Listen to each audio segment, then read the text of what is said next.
하루 15분 성경 읽기 생명의 말씀사 현대인의 성경. 오늘은 제 199일차로 마가복음 10장부터 시작합니다.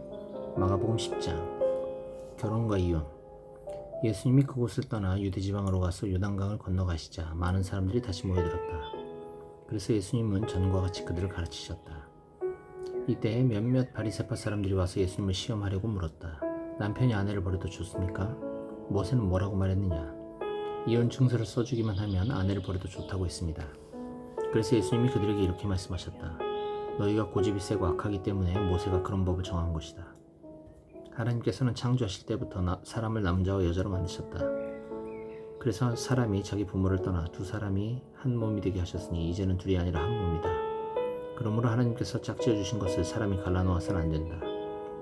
집에 들어가서 제자들이 이 말씀에 대해 다시 묻자 예수님은 이렇게 말씀하셨다. 누구든지 자기 아내와 이혼하고 다른 여자와 결혼하는 것은 본처에게 간음죄를 짓는 것이며 또 아내가 자기 남편과 이혼하고 다른 남자와 결혼하는 것도 간음죄를 짓는 것이다. 그때 사람들이 손을 얹어 축복해달라고 어린아이들을 예수님께 데려왔으나 제자들이 그 사람들을 꾸짖었다. 그러자 예수님은 이것을 보고 분개하시며 그들에게 이렇게 말씀하셨다. 어린 아이들이 나에게 오는 것을 막지 말아라. 하나님의 나라는 이런 어린아이와 같은 사람들 것이다. 내가 분명히 말해둔다. 누구든지 하나님의 나라를 어린아이와 같이 받아들이지 않는 사람은 그 나라에 절대로 들어가지 못할 것이다. 그러고서 예수님은 어린아이들을 안고 머리 위에 손을 얹어 축복해 주셨다. 예수님이 길을 가시는데 한 사람이 달려와서 무릎을 꿇고 선한 선생님, 제가 무엇을 해야 영원한 생명을 얻겠습니까? 하고 물었다. 그래서 예수님이 그에게 대답하셨다. 왜 나를 선하다고 하느냐? 선한 분은 하나님 한 분뿐이시다. 너는 살인하지 말아라, 가늠하지 말아라, 도둑질하지 말아라, 거짓 증언하지 말아라, 남을 속여 빼앗지 말아라, 내 부모를 공경하라고 한 계명들을 알고 있겠지? 그러자 그는 선생님, 저는 이 모든 것을 어려서부터 다 지켜왔습니다 하였다. 그때 예수님이 사랑하는 마음으로 그를 바라보시며 말씀하셨다. 내게 한 가지 부족한 것이 있다. 가서 내 재산을 다 팔아 가난한 사람들에게 나눠주어라. 그러면 내가 하늘에서 보물을 얻을 것이다. 그리고 와서 나를 따르라. 그러나 그는 재산이 많음으로 이 말씀을 듣고 근심하며 가버렸다. 예수님은 제자들을 둘러보시며 재산이 많은 사람은 하나님의 나라에 들어가기가 정말 어렵다 하고 말씀하셨다. 제자들이 이 말씀을 듣고 놀라자 예수님은 다시 말씀하셨다. 얘들아, 하나님의 나라에 들어가기가 정말 어렵다. 부자가 하나님의 나라에 들어가는 것보다 낙타가 바늘귀로 통과하는 것이 더 쉽다. 그러자 제자들은 더욱 놀라며 그렇다면 누가 구원을 받을 수 있겠는가 하고 수군거렸다. 예수님은 제자들을 보시며 사람의 힘으로는 할 수 없지만 하나님께서는 다 하실 수 있다고 하고 말씀하셨다. 그때 베드로가 예수님께 우리는 모든 것을 버리고 주님을 따랐습니다 하자 예수님이 이렇게 말씀하셨다. 내가 분명히 말한다. 나와 복음을 위해 집이나 형제나 자매나 부모나 자녀나 논밭을 버린 사람은 이 세상에서 그 모든 것을 100배나 받고 아울러 핍박도 받을 것이며 오는 세상에서는 영원한 생명을 얻을 것이다. 그러나 현재 앞선 사람이 뒤떨어지고 지금 뒤떨어졌다가도 앞서게 될 사람이 많을 것이다. 죽음을 예고하신 예수님의 일행이 예루살렘으로 올라가는 길에 예수님이 앞장서서 가시자 제자들이 놀라고 뒤따라가는 사람들도 두려워하였다. 예수님은 다시 12제자를 가까이 불러 자기가 앞으로 당할 일을 이렇게 일러주셨다. 지금 우리는 예루살렘으로 올라가고 있다. 거기서 나는 대제사장들과 율법학자들의 손에 넘어갈 것이다. 그들은 나에게 사형 선고를 내린 다음 나를 이방인들에게 넘겨줄 것이며 이방인들은 나를 조롱하고 침뱉고 채찍질하고 죽일 것이다. 그러나 나는 3일 만에 다시 살아날 것이다. 그때 세베대의 두 아들 야고보와 요한이 예수님께 와서 부탁하였다. 선생님, 저희들의 소원을 좀 들어주십시오. 너희가 원하는 것이 무엇이냐? 우리를 주님의 영광스러운 나라에서 하나는 주님의 오른편에 하나는 주님의 왼편에 앉게 해주십시오. 너희는 구하고 있는 것이 무엇인지도 모르고 있다. 내가 마셔야 할 고난의 쓴잔을 너희가 마실 수 있으며 내가 받아야 할 세례를 너희가 받을 수 있겠느냐? 이해할 수 있습니다. 너희는 정말 내가 마시는 잔을 마시고 내가 받는 세례를 받을 것이다. 그러나 내 오른편과 왼편에 앉는 것은 내가 정하는 것이 아니라 미리 정해진 사람들 것이다. 듣고 있던 10 제자가 야고보와 요한에게 화를 내자 예수님이 그들을 가까이 불러 이렇게 말씀하셨다. 너희가 아는 대로 세상의 통치자들은 백성을 권력으로 지배하고 고관들도 세두를 부린다. 그러나 너희는 그럴 수 없다. 너희 중에 누구든지 크게 되고 싶은 사람은 남을 섬기는 사람이 되어야 하고 으뜸이 되고 싶은 사람은 모든 사람이 종이 되어야 한다. 나는 섬김을 받으러 온 것이 아니라 섬기러 왔으며 많은 사람의 죄값을 치르기 위해 내 생명마저 주려고 왔다. 예수님의 일행이 여리고에 들렀다가 군중들과 함께 그곳을 나갈 때였다. 디메오의 아들인 소경 거지 바디메오가 길가에 앉았다가 나사렛 예수님이 지나가신다는 말을 듣고 다윗의 후손 예수님 저를 불쌍히 여겨주십시오 하고 외쳤다. 많은 사람들이 그를 꾸짖으며 조용히 하라고 했으나 그는 더욱 큰 소리로 다윗의 후손이시여 저를 불쌍히 여겨주십시오 하고 외쳤다. 예수님이 걸음을 멈추시고 그를 불러오너라 하고 말씀하시자 사람들이 소경에게 잘됐다 일어나라 예수님이 너를 부르신다 하였다. 그러자 소경이 겉옷을 벗어 던지고 벌떡 일어나 예수님께 나아왔다. 예수님이 그에게 원하는 것이 무엇이냐 하고 물으시자 선생님 눈을 뜨게 해주십시오 하고 소경이 대답하였다. 그래서 예수님이 가거라 내 믿음이 너를 낫게 하였다고 말씀하시자 그가 곧 눈을 뜨고 예수님을 따라갔다. 마가복음 11장 예루살렘 도착. 그들이 예루살렘에 가까운 감람산 기슭 벳바게와 베다니에 이르렀을 때 예수님은 두 제자를 보내며 이렇게 말씀하셨다. 너희는 맞은편 마을로 들어가거라. 거기에 가면 아무도 타본 적이 없는 나귀 새끼 한 마리가 매여 있을 것이다. 그것을 풀어서 끌고 오너라. 누가 너희에게 왜 그러느냐고 묻거든 주님이 쓰신다고 하여라. 그러면 곧 보내줄 것이다. 그래서 그들이 가서 문 밖 길거리에 나귀 새끼가 매여 있는 것을 보고 풀자 거기 섰던 사람들이 무슨 일이요? 왜 나귀를 푸시오? 하고 물었다. 제자들이 예수님께서 일러주신 대로 대답하자 그들이 허락하였다. 제자들은 나귀 새끼를 예수님께 끌고 와서 자기들의 겉옷을 그 위에 걸쳐두었다. 예수님이 나귀에 올라타시자 많은 사람들이 겉옷을 벗어 길에 펴기도 하고 들에서 푸른 나뭇가지를 꺾어다 길에 깔기도 하였다. 그리고 예수님을 앞뒤로 에워싸고 가는 군중들은 호산나 주의 이름으로 오시는 분에게 찬양을 앞으로 올 우리 조상 다윗의 나라여 가장 높은 곳에서 호산나 하고 하는 성을 올렸다. 그 길로 예루살렘에 도착하신 예수님은 성전에 들어가 모든 것을 둘러보시고 이미 날이 저물었으므로 12제자와 함께 베다니로 나가셨다. 이튿날 그들이 베다니를 떠날 때 예수님은 시장하셨다. 약간 떨어진 곳에 마침 잎이 무성한 무화과나무 한 그루가 있는 것을 보시고 예수님은 혹시 열매가 있는지 보려고 가셨으나 아직 무화과철이 아니어서 잎사귀뿐이었다. 그래서 예수님은 그 나무를 향해 사람이 내게서 다시는 열매를 따먹지 못할 것이다 하고 말씀하셨다. 그리고 제자들도 예수님이 그렇게 말씀하시는 소리를 들었다. 예루살렘에 이르시자 예수님은 성전에 들어가 거기서 매매하는 사람들을 다 쫓아내시고 돈 바꿔주는 사람들의 상과 비둘기 파는 사람들의 의자를 둘러엎으셨다. 그리고 예수님은 아무도 물건을 가지고 성전 안으로 지나가다니지 못하게 하시고 그들에게 내 성전은 모든 민족에 기도하는 집이다 하고 성경에 쓰여 있는데 너희는 이 집을 강도의 소굴로 만들었다고 말씀하셨다. 대제사장들과 율법학자들은 이 말을 듣고 예수님을 죽일 방법을 의논하였다. 이것은 모든 사람들이 예수님의 가르치심에 놀람으로 그들이 예수님을 두려워했기 때문이었다.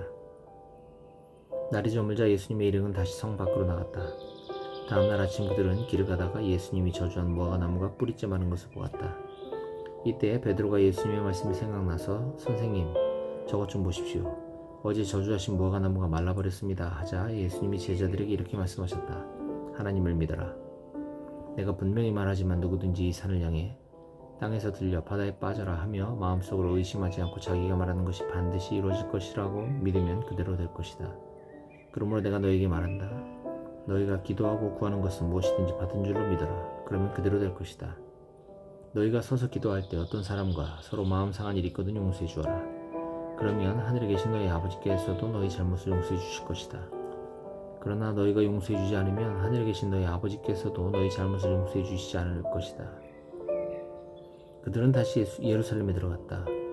예수님이 성전 뜰을 거니실 때 대제사장들과 율법학자들과 장로들이 와서 당신은 무슨 권한으로 이런 일을 하고 있소? 누가 당신에게 이런 권한을 주었소? 하고 따져 물었다. 그때 예수님이 대답하셨다. 나도 한 가지 묻겠는데 너희가 대답하면 내가 무슨 권한으로 이런 일을 하는지 말하겠다. 요한의 세례가 하나님에게서 왔느냐 아니면 사람에게서 왔느냐 말해보라. 그러자 그들은 만일 하나님에게서 왔다고 하면 왜 그를 믿지 않았느냐고 할 것이고 그렇다고 사람에게서 왔다고 하자니 모든 사람들이 요한을 예언자로 여기고 있으므로 백성들이 두렵다 하고 서로 의논하다가 우리는 모르겠소 하고 대답하였다. 그래서 예수님은 그들에게 나도 무슨 권한으로 이런 일을 하는지 말하지 않겠다고 말씀하셨다. 마가복음 12장 포도원 비유. 그러고서 예수님은 비유를 들어 그들에게 말씀하셨다. 어떤 사람이 포도원을 만들고 둘레에 울타리를 치고 포도즙 틀을 놓을 구덩이를 파고 망대를 세운 후 농부들에게 세로 주고 멀리 여행을 떠났다. 포도철이 되어 주인은 자기 몫의 포도를 받아오라고 한 종을 소작인들에게 보냈다. 그러나 그들은 그 종을 잡아 때리고 그냥 돌려보냈다. 주인은 다시 다른 종을 보냈으나 소작인들은 그의 머리를 때려 상처를 입히고 갖은 모욕을 하였다. 주인이 또 다른 종을 보냈으나 그들은 그 종을 죽여버렸다. 주인이 더 많은 종을 보냈지만 소작인들은 그들을 때리고 더러는 죽이기까지 하였다. 주인에게는 이제 보낼 사람이 하나밖에 없었는데 그는 바로 자기가 사랑하는 아들이었다. 마지막으로 주인은 자기 아들을 보내며 그들이 내 아들은 존경하겠지 하였으나 소작인들은 이 사람은 상속자이다. 자, 죽여버리자. 그러면 그의 유산이 우리 것이 될 것이다 하고 서로 말하며 그를 잡아 죽인 다음 포도원 밖에 내어버렸다. 그러니 포도원 주인이 어떻게 하겠느냐? 그가 돌아와 소작인들을 죽이고 포도원을 다른 사람에게 맡기지 않겠느냐? 너희는 건축자들이 버린 돌이 집 모퉁이의 머릿돌이 되었으니 이것은 주께서 행하신 것이요 우리 눈에 신기한 일이다 라고 한 성경 말씀을 읽지 못하였느냐? 대제사장들과 율법학자들과 장로들은 이 비유가 자기들을 가리켜 한 말인 줄 알고 예수님을 잡으려고 했으나 군중들은 두려워 예수님을 잡지 못하고 그냥 가버렸다. 원수의 올무. 그들은 어떻게 해서든지 구실을 붙여 예수님을 잡으려고 바리새파 사람들과 헤롯 당원 중 몇 사람을 예수님께 보내 물어보게 하였다. 선생님, 우리가 알기에 선생님은 진실하셔서 사람의 겉모양을 보지 않으시고 진리대로 하나님의 교훈을 가르치시기 때문에 누구에게도 거리낌이 없으십니다. 그런데 로마 황제에게 세금을 바치는 것이 옳습니까? 옳지 않습니까? 우리가 바쳐야 합니까? 바치지 말아야 합니까? 그러나 예수님은 그들의 위선을 아시고 왜 나를 시험하느냐? 데나리온 하나를 가져와 내게 보여라 하고 말씀하셨다. 그들이 그것을 가져오자 예수님은 이 초상과 글이 누구의 것이냐 하고 물으셨다. 그들이 황제의 것입니다 하고 대답하자 예수님이 황제의 것은 황제에게 하나님의 것은 하나님께 바쳐라 하고 말씀하셨다. 그래서 그들은 예수님의 말씀을 듣고 말문이 막혀버렸다. 부활이 없다고 주장하는 사두개파 사람들이 예수님께 와서 물었다. 선생님, 모세의 법에는 형이 자식 없이 아내를 두고 죽으면 동생이 형수와 결혼하여 형의 대를 이어야 한다고 했습니다. 어느 곳에 7 형제가 있었는데 마지 결혼해 살다가 자식 없이 죽었습니다. 그리고 둘째가 형수와 살다가 자식 없이 죽고 셋째도 그랬으며 7이 모두 그렇게 자식 없이 죽고 맨 나중에 그 여자도 죽었습니다. 이렇게 7 형제가 모두 한 여자와 살았으니 부활 때 그 여자는 누구의 아내가 되겠습니까? 그래서 예수님은 그들에게 이렇게 대답하셨다. 너희가 성경과 하나님의 능력을 모르기 때문에 잘못 생각하고 있는 것이 아니냐.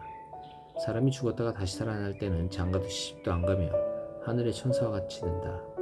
너희는 죽은 사람들의 부활에 대하여 모세의 떨기나무 기사에서 하나님이 모세에게 나는 아브라함의 하나님, 이삭의 하나님, 야곱의 하나님이다라고 하신 말씀을 읽어보지 못했느냐?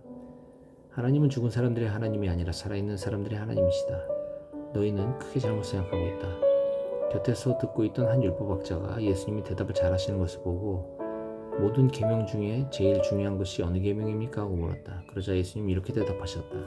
가장 중요한 계명은 이것이다. 이스라엘 사람들아 들어라. 우리 주 하나님은 단 한 분밖에 없는 주이시다. 너는 마음을 다하고 정성을 다하고 뜻을 다하고 힘을 다하여 주 너의 하나님을 사랑하라. 그리고 둘째로 중요한 것은 내 이웃을 내 몸과 같이 사랑하라는 계명이다. 이 두 계명보다 더 큰 계명은 없다. 그러자 그 율법학자는 선생님 옳습니다. 하나님은 한 분이시며 그 외에 다른 신은 없다는 말씀이 맞습니다. 그리고 마음을 다하고 뜻을 다하고 힘을 다하여 하나님을 사랑하는 것과 이웃을 자기 몸과 같이 사랑하는 것이 짐승을 불에 태워 바치는 모든 제물과 그 밖에 여러 제물보다 낫습니다 하고 대답하였다. 예수님은 그가 지혜롭게 대답하시는 것을 보시고 내게는 하나님의 나라가 멀지 않다 하고 말씀하셨다. 그 후부터는 감히 예수님께 묻는 사람이 없었다. 예수님은 성전에서 가르치실 때 이렇게 말씀하셨다. 왜 율법학자들이 그리스도를 다윗의 후손이라고 하느냐? 다윗이 성령님의 감동을 받아 하나님이 나의 주님에게 말씀하셨다. 내가 내 원수들을 내 발 앞에 굴복시킬 때까지 너는 내 오른편에 앉아있거라 하였다. 다윗 자신이 그리스도를 주라고 불렀는데 어떻게 그리스도가 다윗의 후손이 되겠느냐? 이때 군중들은 예수님의 말씀을 귀담아 듣고 있었다. 예수님은 또 이렇게 가르치셨다. 율법학자들을 주의하여라. 그들은 긴 옷을 입고 다니기를 좋아하고 시장에서 인사받는 것과 회당의 높은 자리와 잔치자리의 특석을 좋아한다. 그들은 과부의 재산을 가로채고 사람들 앞에서 거룩하게 보이려고 길게 기도한다. 이런 사람들은 더욱 무서운 심판을 받게 될 것이다. 예수님은 헌금 한 맞은편에 앉아서 사람들이 헌금하는 것을 보고 계셨다. 여러 부자들이 와서 저마다 많은 돈을 넣었는데 한 가난한 과부는 랩돈 2푼 곧 한 고드란트를 넣었다. 그러자 예수님은 제자들을 가까이 불러 말씀하셨다. 내가 분명히 말하지만 이 가난한 과부가 헌금함에 돈을 넣는 다른 모든 사람보다 더 많이 헌금하였다. 그들은 모두 넉넉한 데서 헌금하였으나 이 과부는 가난한 중에서도 자기 생활비 전부를 바쳤다.